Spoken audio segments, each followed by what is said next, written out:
Hello everyone, आज आपण बनवतोय वांग्याची भाजी। तर बघू शकताय तुम्ही एकदम छान गावरान पद्धतीत मसाला घेतलेला आहे। एकदम झणझणीत अशी वांग्याची भाजी बनवतोय आपण। ते पण खूप कमी मसाले लागणार आहेत आणि एकदम छान अशी भाजी होणार आहे।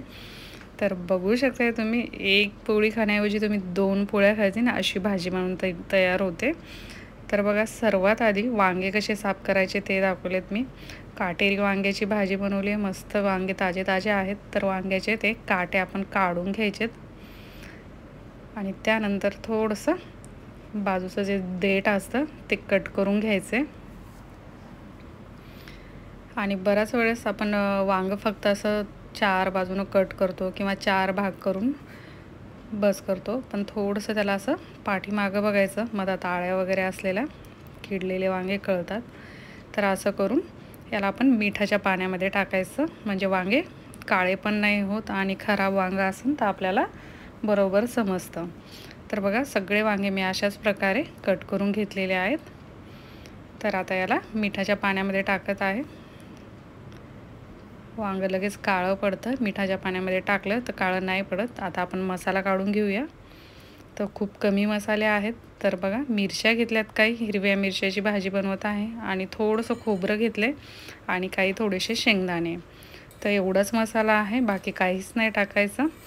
खूप टेस्टी आणि एकदम चविष्ट अशी गावरान पद्धतीत भाजी होते। तर बघा, सगळं हलकंसं भाजून घेतलं की नंतर तेल टाकायचं आणि थोडासा लसण टाकला, 7 ते 8 पाकळ्या छोट्या छोट्याच आहेत।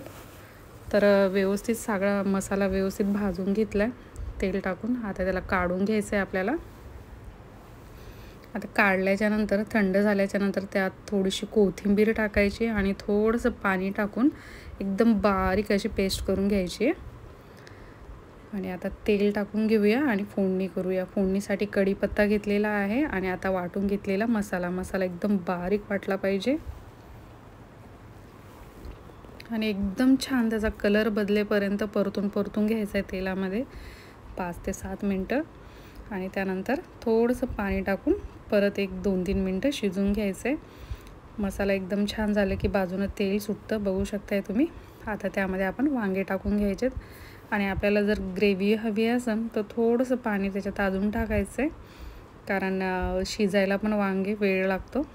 चवीपुरतं मीठ टाकत आहे आणि त्याच्यावर झाकण ठेवून 10 मिनटं ठेवायचे, 5 ते 10 मिनटं। वांगं शिजलं की बरोबर समजतं आपल्याला। बघू शकता तुम्ही, बाजूनं एकदम छान तर्री पण आली आहे। आणि वांगं शिजलं का नाही बघण्यासाठी वांग्याचं देठ जे असतं त्याला थोडंसं आपण दाबून बघायचं। देठ शिजलं म्हणजे वांगं शिजलं। तर बघू शकताय, भाजी एकदम छान झाली। तर रेसिपी आवडली तर लाईक करा, शेअर करा।